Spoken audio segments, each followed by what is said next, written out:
het vanmorgen een voorrecht om hier te kan zijn en te kan vertellen gewoon van Gods goedheid. Dat is wat ik wil doen vanmorgen. Ik wil jullie bemoedigen vanmorgen. Want sommigen van jullie weten dat wij de week maandag tot vrijdag waren wij in Albanië geweest. En voor een pastorsconference. En daar was meer dan, ik zal trager moeten spreken, want hij moet vertalen. En ik ben zo gewend om snel te spreken. Oké. Anders moeten we daar. Want kan er niet. Zeg jullie, ja, dat is goed. Daar is meer dan 300 mensen, of ja, ongeveer 300 man geweest, mensen. En van 40 landen vertegenwoordigd. Dus het was een grote hoeveelheid mensen. Je weet, de Heer zegt in zijn woord, ga naar al de naties en verkondig het evangelie. En het was een voorrecht om 40 nationaliteiten samen te hebben, om God te loven en hem te prijzen. Het was nogal een uitdaging ook, want iedereen kan niet, werd in Engels gecommuniceerd, maar iedereen kon niet Engels, dus werd met handen en voeten gecommuniceerd. Maar dat lukt allemaal. Als je maar één geest is, dan lukt het wel. En dat was wel echt een voorrecht om te horen wat God bezig is om te doen. Recht voor de wereld is God bezig om zijn geest uit te storten.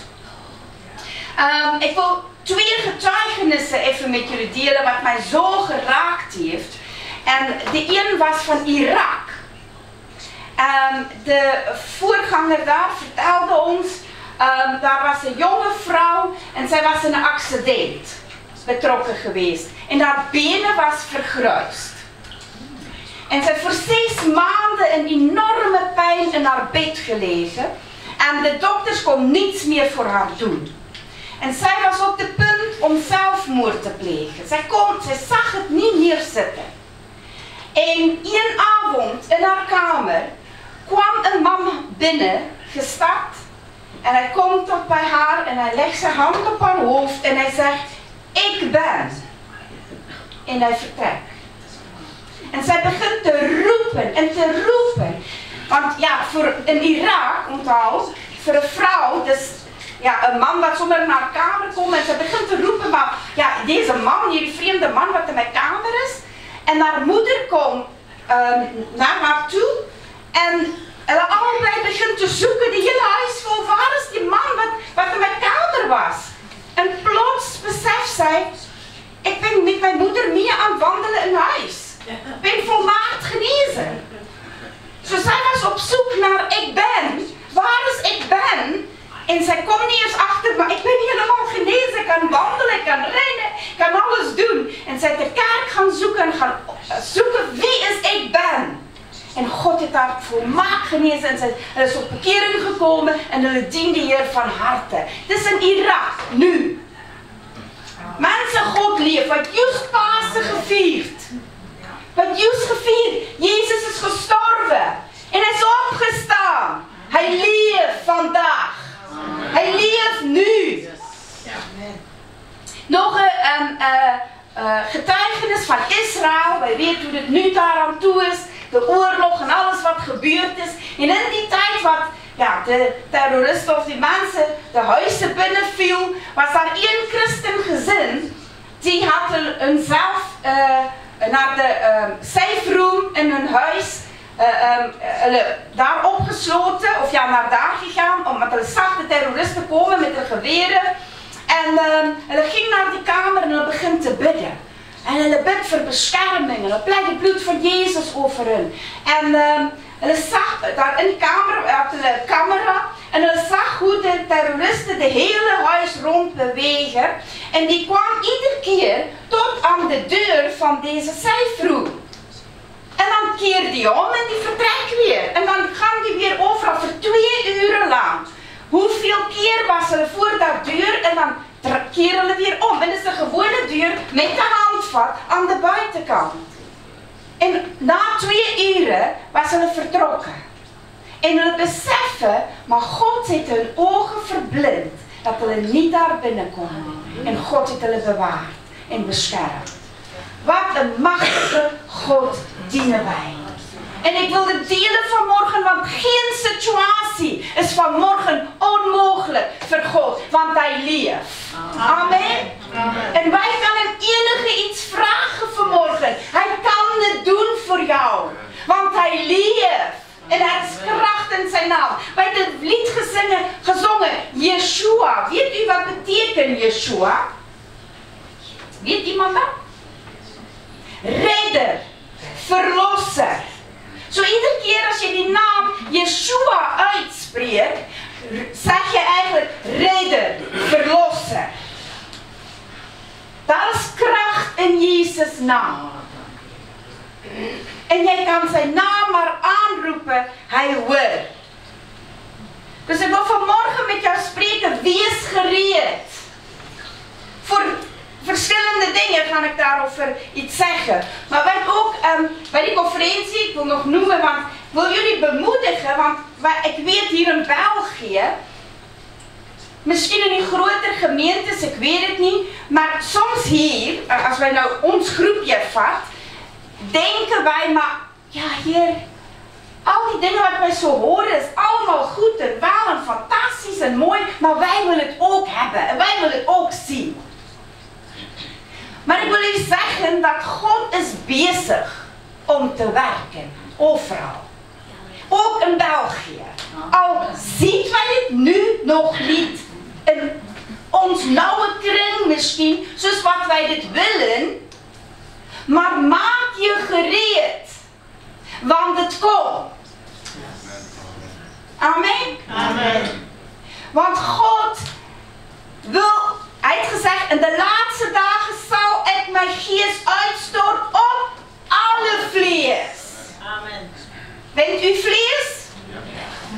Op alle vlees. Wij hebben gehoord, dat was voor mij zo bemoedigend, want wij bidden al zo lang voor de jonge generatie. Ja? Wij willen dat de jonge generatie gereed wordt. Dat het zal binnenkomen en God zal dienen. En wij hebben zoveel getuigenissen gehoord waar de jonge mensen zelfs naar de kerk gaan en God gaan zoeken. Hulle het honger. Maar weet u wat zoeken hulle? De echtheid. Hulle wil de echtheid proeven van Gods kracht, van Gods heerlijkheid. Zij willen geen godsdienst spelen. Zij wil niet kerk spelen.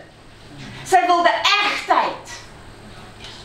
En er stroomt binnen heel veel katholieke jonge mensen komt op bekering. Daar gebeuren wonderen in de katholieke kerk. Daar gebeuren wonderen onder de moslims. We hebben zoveel getuigenissen gehoord van mensen, wat moslims, wat God verschijnt aan hun in dromen en visioenen. En onszelf openbaar aan hun. En zo radicaal zoals wat zij waren in hun geloof als moslim, is hulle radicaal voor God. Hulle een totale ommekeer, een 100% gaat hulle voor God. Want daar gebeurt iets hier van binnen als je Jezus ontmoet. Je kan niet hetzelfde blijven als je Jezus ontmoet. En Gods hart, hoor mij goed vandaag, Gods hart is voor de wees, de weduwe, de verdrukte, de vreemdeling, de arme. Daarmee moeten wij bezig zijn. Daarmee moeten wij bezig zijn, want dit is Gods hart. God wil, hij komt voor die een wat verdrukt is. Voor dat één schaapje wat verloren is. Die 99 zal hij even achterlaten om dat één persoon te redden. God stelt belang in elkeen van u afzonderlijk. Jij bent belangrijk voor God. Jij bent speciaal voor God. God kent jou Hij heeft jou geskapen, hij heeft jou gemaakt, hij kent jou komen, jou zitten, jou staan, nog voor je je woord spreekt, ken hij jou, weet hij wat je gaat zeggen. Hij wist vanmorgen dat je hier zou zijn. Duizenden jaren voor jij nog geboren werd, wist hij vanmorgen dat je hier zou zijn. En heeft hij een plan voor jouw leven. Hij zal bergen verzetten om één ziel te redden. Want weet u, toen Jezus stierf aan het kruis, het God die Vader, het Jezus, was eigenlijk de zaad. Wat God die Vader gezaaid heeft, Johannes 3 vers 16 zegt, want God heeft zoveel liefde voor de wereld dat hij zijn enige zoon heeft gegeven. Hij heeft hem gezaaid. En wat is de oogst? Wij. Wij zijn de oogst. Hij heeft Jezus gezaaid om ons terug te brengen bij hem. Zijn hartsbegeerte is om zijn koninkrijk te laten uitbreiden, om zijn kinderen, hij wil een gezin hebben. Hij wil een relatie hebben met jou. En hij heeft Jezus gezonden, zodat jij deel mag zijn van zijn gezin. En dat jij in zijn koninkrijk mag leven. De hemel is gemaakt voor ons. Maar wij leven in de laatste dagen. En ik weet, wij hebben het al zoveel gehoord, maar dit is echt. Als wij kijken naar de tekens van de tijden, kan wij niet anders dan om te weten dat wij leven een eindtijd. En in deze tijd moeten wij heel eerst en zeker zijn. Maar ik ben gereed als Jezus terugkomt. Mijn zaak is in orde. Ik heb Jezus aanvaard als mijn verlosser. Dat is maar één weg naar de hemel. En dit is door Jezus. Om te aanvaarden werk wat hij gedaan heeft aan het kruis. De volledige weg. Om dit te aanvaarden en ja te zeggen tegen Jezus. Dat is de eerste ding wat wij moeten zeker zijn. Dagelijks onderzoek jouw hart. En kijk of jij niet iemand moet vergeven. Heb je niet aanstoot genomen? Is je niet boos op iemand? Is daar nog iets van je verleden wat nog vasthangt? Want God komt voor een rein in een heilige bruid. En dan tweedens.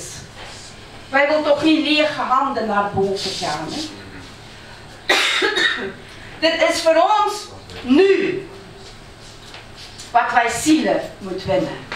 Dit is nu de tijd om aan je buurman, aan wie je ook tegenkomt, te vertellen van Gods goedheid en dat hij vandaag nog leeft en dat hij nog wonderen kan doen en vandaag nog de evangelie te verkondigen.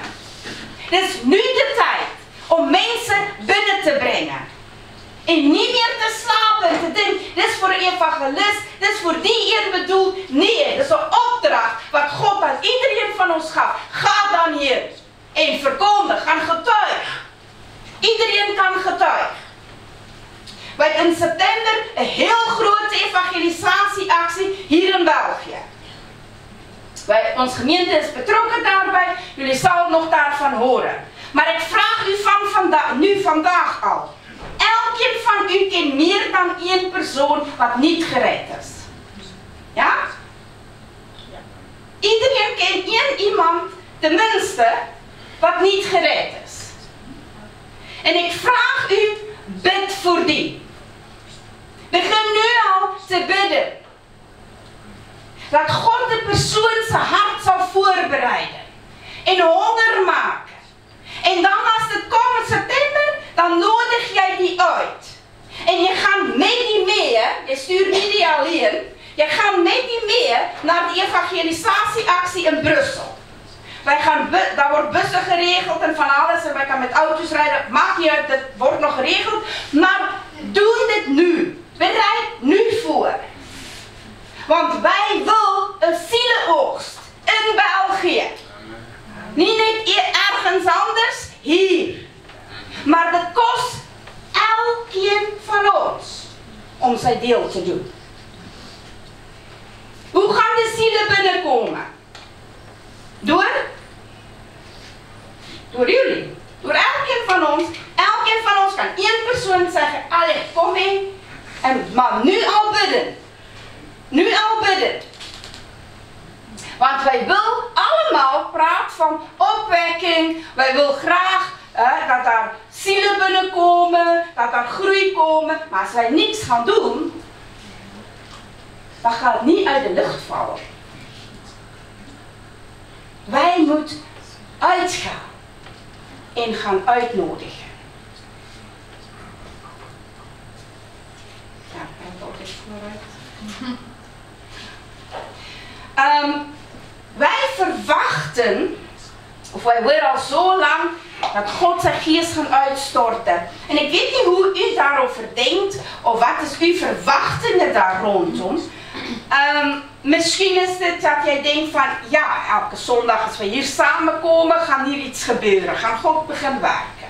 Of als wij in die bidstond is, dan gaan God beginnen werken. Of in de huiskring, dan gaan God beginnen werken. Of ja, en hoe hij gaat werken, ja, wij weten van Toronto Blessing was allemaal, ja, mensen het geval onder de geest en mensen veruren onder Gods kracht liggen. Ja, dat is allemaal waar en dit is van God en dit is wat God kan doen. Maar hij heeft gezegd, het is een nieuwe dag. Een nieuwe ding gaan wij doen. Niet wat wij ooit gezien heeft. En weet u wat wij nu horen? Mensen gewoon. Terwijl hulle aan het wandelen is. Terwijl hulle aan het koffie drinken is. Terwijl hulle slapen. Spreekt God hem aan. De normale dingen. De alledaagse dingen. Terwijl je bezig is om te poetsen. Ergens. Of jouw werk te gaan doen. Of gaan inkopen doen. Kan God daar jou gebruiken om iemand tot zegen te zijn. De alledaagse normale dingen wil God gebruiken. Het is niet meer net voor hier op een zondag. Denk gewoon. Nu zit je even ergens een koffietje te drinken en iemand die zit dicht bij jou en jij begint even, je ziet dat die misschien moedeloos is of niet goed voelen. En jij gaat en jij vraagt, kan ik voor jou bidden? Is er iets? En die persoon begint te huilen en zegt, oh, ik heb het zo moeilijk. En jij zegt, maar mag ik voor jou bidden? En jij bidt voor je. En die neemt Jezus aan. Daar heb je koffiebar. Dat kan. Dit is wat God nu wil doen. Elke dag waar jij bent, moet jij jouw gelegenheden gebruiken om mensen te vertellen. En niet te vertellen alleen, te tonen wie Jezus is. Door liefde. De armen ga je bereiken door hen te helpen. Voedsel te geven. Eten, kleren te geven. Wat zij nodig hebben. Hulle het geen behoefte aan een hele project. Dat helpt hen niet. Wat helpt hen? Voorzien in hun behoeften. Dat is wat wij nu moeten doen. Nu, in deze tijd, dat is hoe wij het evangelie moeten gaan leven. Getuigen, maar ook doen.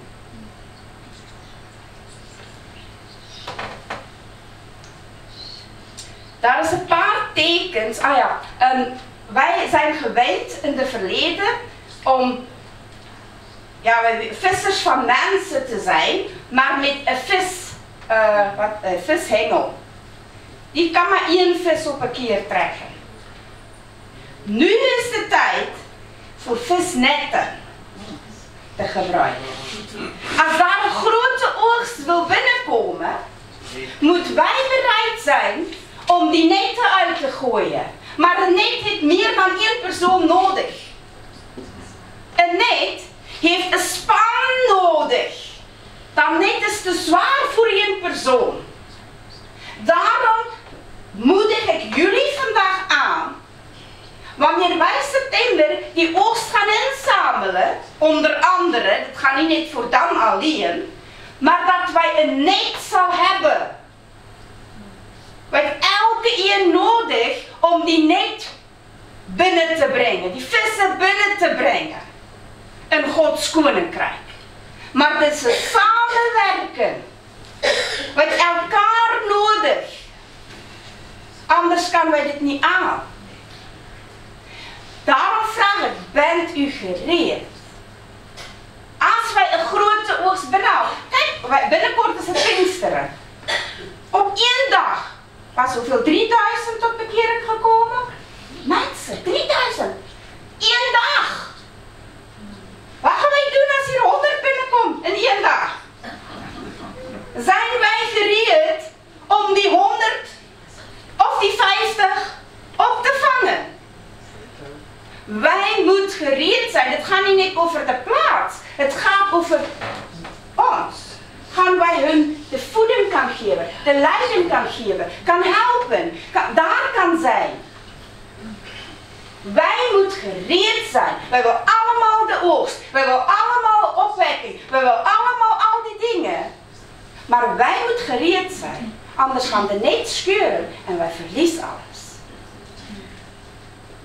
Dus wij als gemeente, als kinderen van God, moeten samen deze netten gaan trekken en gereed zijn om die mensen te kunnen opvangen. Dus ik heb jullie nu gewaarschuwd, maak gereed. Want wij verwachten oogst. Amen. En wij verwachten dat God dingen gaat doen. Wij willen het allemaal. Maar het gaat van allemaal iets kosten. Nu, tekens om te weten, God is aan het bewegen. Nu, ik ga 5 tekens noemen, wat iemand daar bij de conferentie ook genoemd heeft. Hij heeft eigenlijk meer tekens wou wij noemen, maar daar was geen tijd voor. Dus ik heb ook maar net die 5. Maar dat was voor mij heel opmerkelijk, want ik merk het in mijn eigen leven. En mensen begrijpen niet altijd wanneer je iets voelen of ervaren. En dan worstel je ermee. En toen hij dat noemt, toen denk ik, wauw, dat is het.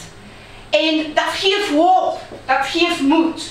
Nu, ik ga een paar dingen noemen en misschien ervaar jij dat ook in jouw leven. Tekens om te weten, God is aan het bewegen. Een van de tekens is, jij voelt, er moet meer zijn. Ja, iets moet veranderen. Er is een frustratie geestelijk binnenkant, een ontevredenheid, dat zo'n beetje van hier is weinig vrucht en iets zit niet goed. Geestelijk, hè? Dan weet jij, God wil verandering brengen en hij maakt jou klaar om te wil veranderen. Dat is zoals een vogel, dat zijn kleine uit de nest schoppen. Hij maakt het eerst een beetje ongemakkelijk, dat de vogels moet uit de nest. Anders zitten we te gemakkelijk hier, gewoon heel rustig onder ons kringertje en wij blijven maar lekker doordoen. Dat is niet Gods wil. God wil meer, maar hij moet ons een beetje uit de nest schoppen. Dus jij gaat voelen, hier binnenkant, dat raakt een beetje ongemakkelijk. Hè? Hier moet iets veranderen, man. Maar onthoud, het begint bij jou. Ik ga bij jou beginnen. Nog een teken is visie. God heeft jou iets in jouw hart geplant en het brandt hier van binnen.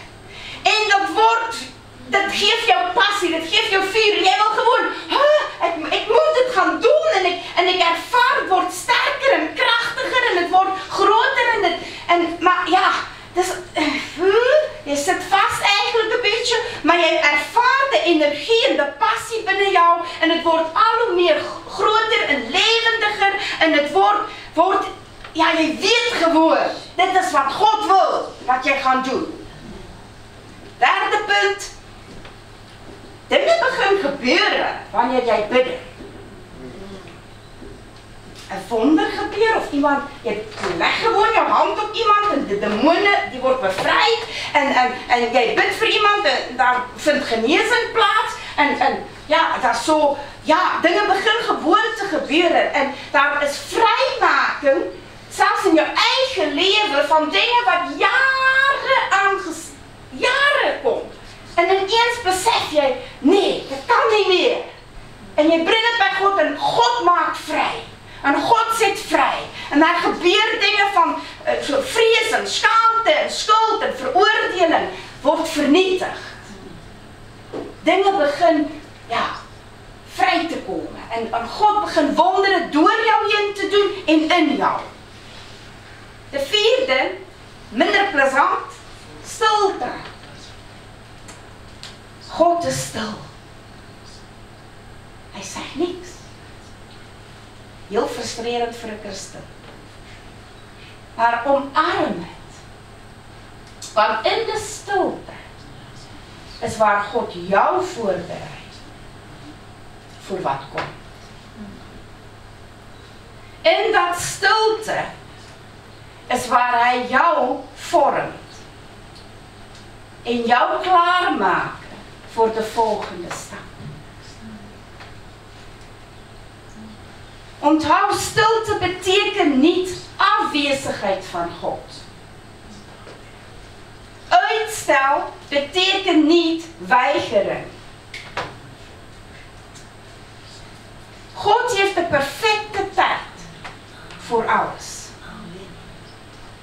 Maar wij willen het zo snel, je hebt nou hierdie visie in jou hart, nu wil jy, in dit brand, ik wil het doen. Maar God is nou stil, en nou moet jy zitten, en wat een frustratie, en je weet niet mooi, hoe moet je daarmee omgaan, en dan wil God jou vormen. En hij wil jou klaarmaken. En hij wil dat jij gaan wachten op hem voor de salving. En dat jij alleen gaat wanneer hij zegt, ga. Alleen dan. Anders zijn wij exact dezelfde als Abraham. Abraham heeft de belofte gehad, zijn zoon Isaac. En wat doet hij? Dat is een beetje lang wachten, hè? Gaan Ismaël. Dat is ook een beetje. Dus Ismaël werd geboren. Doen wij niet allemaal soms zo? We raken ongeduldig. En dan scheppen wij Ismaël. Wat nooit Godse bedoeling was. Abraham was 86 jaar toen Ismaël geboren werd. 13 jaar later is Isaac geboren. En in dat 13 jaar was God stil.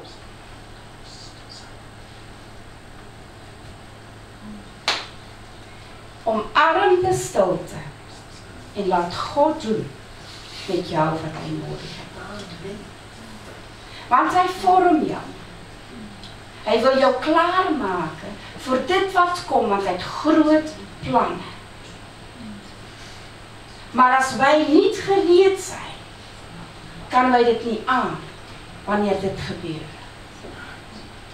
Of als wij uit eigen kracht het gaan doen, komen alleen Ismaëls naar voren. En wij gaan het duur bekopen. Hoor wat God zegt in deze tijd van stilte. En omarm het. De laatste een offeren. Het zal jou iets kosten. Het gaat jou iets kosten. Sorry, maar het is wat het is. Abraham moest Isaac gaan offeren. Het heeft om alles gekost. En God heeft in zijn hart gekeken en gezien. Gaan hij doen wat ik hem vraag. En hij was bereid, hij was gehoorzaam. En hij had gezegd, ja, ja. Al kost het mij deze belofte. Wat u mij gegeven heeft. Al kost het mij dat. Ik zal het geven, Heer. Het gaat jou iets kosten. Ben jij bereid om dit te betalen?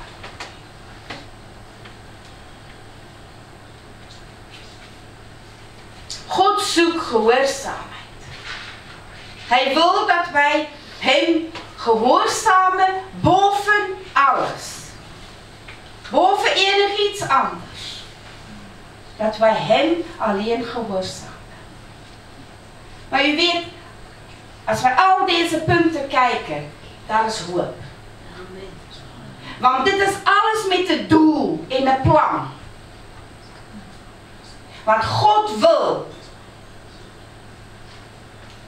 zoveel meer zielen winnen voor zijn koninkrijk. Hij wil prachtige werk doen, ook hier in België. Maar wij moeten bereid zijn om deze stappen, als wij dit ervaren in ons leven, zeg Heer, doe maar. Doe u wil. Ik zal volgen. Ik zal meedoen. Wat u wil. U weet, wij het in België het heel gemakkelijk. Als wij die verhalen horen van die andere mensen, hulle bekoop het met hun levens. Hulle moet ondergronds kerk houden. Hulle moet het stiekem gaan doen. En die kerk groeit.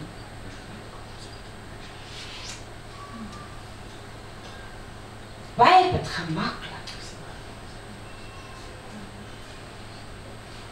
Maar kom wij, maak het voor onszelf uit. Ben ik werkelijk bereid om te gaan, te doen, te horen wat God zegt, te gehoorzamen? Want ik denk gehoorzamen is enorm belangrijk nu in deze tijd. Het was altijd belangrijk, maar nu super belangrijk. Dat wij God zal gehoorzamen en doen wat hij vraagt. En daders te zijn. Hoeveel keer horen wij dingen? Horen en horen en horen. Wij zijn dik geworden als christenen. Christelijk krijgen wij zoveel voeding. Wat doe je ermee? Als wij dit beginnen toe te passen en te gaan daders gaan zijn van dit wat wij horen en wat wij leren van Gods woord, dan pas kan wij groeien.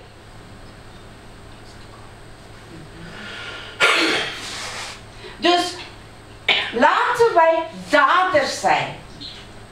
Begin bij dit kleine ding wat God jou vraagt. Hij vraagt je misschien, ga gewoon die persoon knuffelen. Dan ga doe dit. Stuur gewoon een berichtje voor die persoon en bemoedig die. Doe dit. Wees gewoon gehoorzaam en doen wat God vraagt. En hij zal het zegenen.